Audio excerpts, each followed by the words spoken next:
Coming off a 7-game losing streak, the Royals take game one against the Nationals. And are their playoff chances still alive? Let's talk about it. Welcome into the KC Sports Authority podcast. Keegan Russell, Christopher Tenpenny with you tonight. It's been a hot minute since we've talked about the Royals, and I don't know how much there really was to talk about the last 2 weeks, as it was a lot of disappointment. But Royals coming off a 7-game losing streak. All worry of them fizzling out here at the end is at least staved off for one more day, as they are still in playoff contention, a game and a half up on Minnesota, as they're about to drop that game tonight as well, if it hasn't ended by the time I said this. But Chris, Royals get a win. It only could skate by with one run tonight, so the offense has still struggled. They've gone 4 games, 2 runs in the last 4 games. Offense has been non-existent, but they get the job done. And all we want to know here in this quick episode is, one, playoff chances are still alive for now. What percentage would you put them remaining a playoff team at, and what's your confidence level coming down the last few games here that they can maintain that third wild card spot? Yeah, and the Twins game did go final. They lost 4-1 to the Marlins, so they are 2 games back, which is big. That changes the math a lot for me, because that puts me at around I would say 70%, which I know sounds high, but here's the math of it. I got a lot of reasons. First off, yes, the Tigers still have the White Sox on the schedule, but you own the tiebreaker over them. So if you match them tit for tat, and the Twins, overcome a few things and you all end up tied, you at least have the tiebreaker over Detroit. You do not over Minnesota. So if the Twins go 5-0 over this last 5 games, the Royals are allowed to go 4-1. If they go 3-2, Twins get the tiebreaker in. So it feels like with the remaining schedule, yes, the Twins have 2 against the Marlins and 3 against the Orioles, which sounds nice. Orioles clinched tonight. They haven't officially locked in to the 4 seed, but with their 4 games ahead of Detroit and the Royals with 5 to go, they're locked in as the 4 seed. Let's just assume that. So starting pitching wise, who knows who the Twins are going to get? Meanwhile, the Royals get the Braves that last series. Here's the who are still fighting for the final wild card spot. Have a big series with the Mets. They moved up Chris Sale and Max Fried for that Mets series. So the Royals will miss both of them. So if you want to feel optimistic about the Royals, and while I'm at a 70% chance, the Royals clearly have the pitching advantage in all 5 remaining games. These last 2 against the Nationals and all 3 against the Braves. The only one that's even close is Charlie Morton versus Singer on Friday, but Charlie Morton's had a really down year. So that's something to be positive. You're not have to, there's no Tarek Skubal, there's no Blake Snell's coming, missing Chris Sale. You got to feel good about that. And then the offense. How long can this offense stay down? It has been abysmal. We were talking about beforehand. 2 runs over the last 4 games, like a 29 innings run without a run, something crazy like that. Mm-hmm. I think they were just gripping the bat too tight. I really do. I think it was a lot of these guys are either towards the end of their career trying to prove they still belong in the leagues and get back to the playoffs, or it's their first time they've ever been in this situation. And, Salvy's really the only one that's been in the situation. Now he's been up and down too, but that's just Salvy. That's what we're coming. Everyone else, I think, has reasons why they're struggling. I think with the win tonight and tabled with the Twins' loss, gives everyone that extra breath. The losing streak's over. Again, I'm coming back. They have the pitching matchup every game. They should just feel like, hey, get to 3 to 4 runs. If they score 3.5 runs a game, they're probably going at least 3-2 down this final stretch. Yep. They're probably at least going 3-2. So they don't have to be this crazy offense. If they start to bust out, I know I'm at the point of rambling a little, but it's just like I felt this energy over the last week of just doom and gloom. I felt it. I've seen it, the Royals fans, and so I have all these positive for the first time in a while. I'm like, let's share some positivity to the Royals. There's a lot to still be positive about. It really just comes down to the offense. That's my whole answer. It really just comes down to the offense can be average. To use the coach talk, it felt like the last week offensively there was a lot of pressing.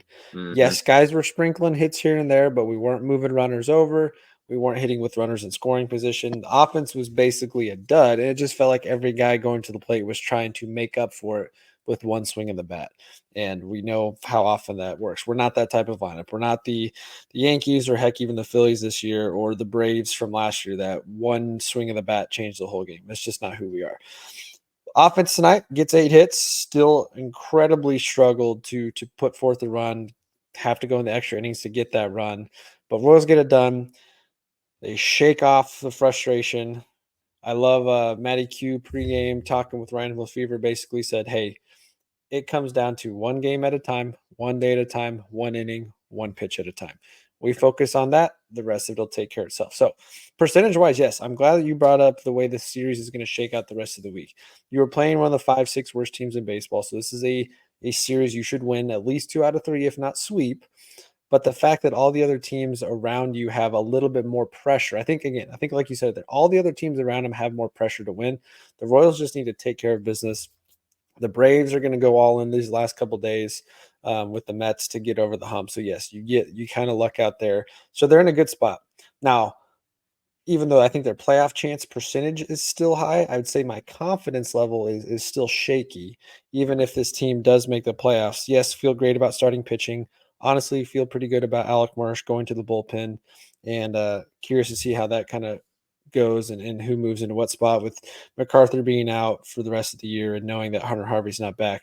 But if you can get to 7, 8, go 7 innings between your starter and your back end starter out of the bullpen and go to Ursig, you still feel pretty good about their chances in a playoff matchup.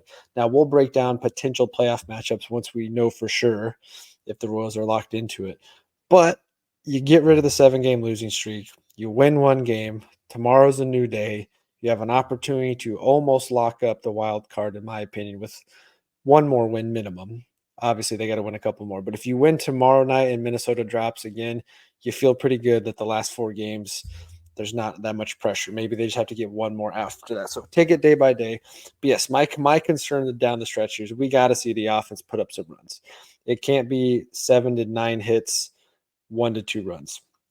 I'm not asking for 7+ runs, home runs left and right, but we got to see the offense produce a little bit more so that we have that confidence going into the postseason. Because all these teams that we're going to match up with, Baltimore, heck, even Detroit now with the way they're playing, the Yankees, the Astros, there's a lot of high powered offenses that can put up runs.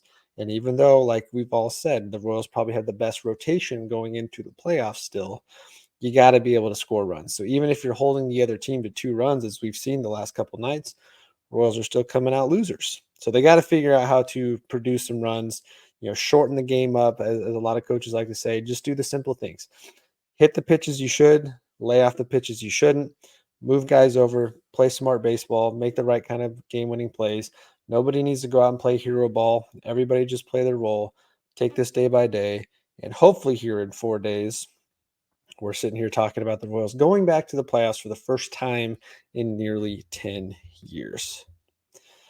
What other thoughts you got on this before we look to the final 4 games here?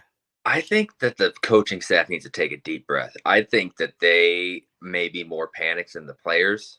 Like Vance Wilson not sending Tommy Pham in the first inning today was insane to me. Like that was a weak, runners on first, second, no outs, weak ground ball by Salvi gets through. You haven't scored a run in 3 games almost at that point, or 2 games at that point. You got to sit him. You got to risk it. You got to get your team fired up. You got to get the boys moving. Instead, they hold them, then line out, double play, strike out, or ground out, excuse me, and innings over. You leave the bases loaded, no runs scored. Like getting Blanco out there in the 6th inning, that's early even for Q. Yeah. I just think that they're in a little bit of a panic mode themselves. I think they also need to take a deep breath, trust what they've done this year.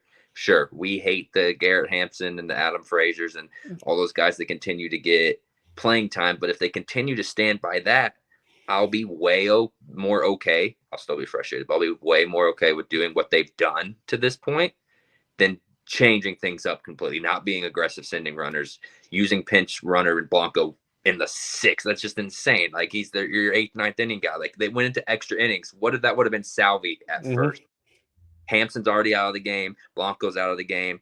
Like you have Robbie Grossman is your option to pinch run there. Like, so I just need them to take a deep breath as well. If they change their energy, I think it'll help the players and maybe get this offense going. Yeah, I agree with you there. I think tonight there was a little bit more pressure to Yep. get the to get the losing streak done, win one, and get and move on. So yeah, so I said confidence level is a little shaky. What's your confidence level down the stretch here? I know you I said playoff chances is high, but confidence level. I'm still gonna roll with 70. I want to stay confident because again, they control their own destiny and have a little bit of breathing room today. Like again, with the Twins only being one game back, it was like you have no wiggle room. Detroit playing the White Sox at the end is like you probably can't count on that tiebreaker. Now with two games, it's like, okay, you go 3-2. The Twins have to go 4-1, and they haven't scored more than four runs since Sunday, 10 days ago. Like their offense is in a funk too. So yes, that they're going to get some Good timing favorable. for us. Right. They're in a funk offensively well, so they're going to get some pitching matchups against the Orioles. That Orioles offense isn't getting days off. You're going to see Santander out there. You're going to see Gunnar Henderson out there. Like those hitters are still going to be in the lineup against the Orioles. You may not see Corbin Burns. You may not see Eflin, some of their other guys, but the Twins are still going to have to score to, win 2 out of 3 or sweep the Orioles. So that's where some confidence is that their offense is also in a rut and they don't have the same level of starting pitching that the Royals do down the stretch. Yep. Royals couldn't be in a better spot the last couple of games here. Like everyone's been saying it all day, they control their own destiny. Go out and win tomorrow. I think had they lost tonight, Minnesota won, we might be in full panic mode. Oh, The I fact that would. we'd be on the outside looking in, I think confidence, but you stave it off for a day. Now, If tomorrow that might was be a different reversed, story. it'd be under 50 because you don't Yep. control your destiny at that point, and the one team you do has the White Sox on And the schedule. then It at would that be point, you fine if are it really was. pressing. So, yeah. Yeah, Tonight was good. Take a little bit of pressure off. Everyone take a deep breath. right. Relax. Let's figure out how to do it again tomorrow. Get to the playoffs. Would love to hear your guys' thoughts on your confidence level in the Royals. So make sure you hit the comment button here below. Let us know where you're feeling, what you're feeling. Scale of 1 to 10, confidence level in the Royals, and thoughts down the stretch. My only other final thoughts on this team, on the offense, you just need the things that happen that we've been talking about all year. Fam's got to get on. Bobby gets him over. Perez knocks him in. Do that twice a game. There's 2 runs.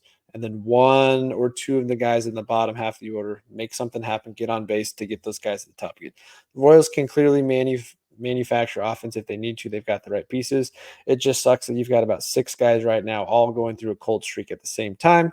So who's going to be that guy that we're looking at this week that's going to be, step up and make a big plate appearance? Is it MJ? Is he going to come in clutch down the stretch? Is it Freddie Fermin getting back to his hot hitting he had throughout most of the year? One of these guys needs to step up the next couple of days and take some of that pressure off of Salvi and Bobby, and I think we'll feel a lot better. But yeah, Royals win tonight. Take game 1 of the 3-game series, sitting in the driver's seat for the 3rd wild card spot, still with the opportunity to get back to the 2 spot, depending on what Detroit does.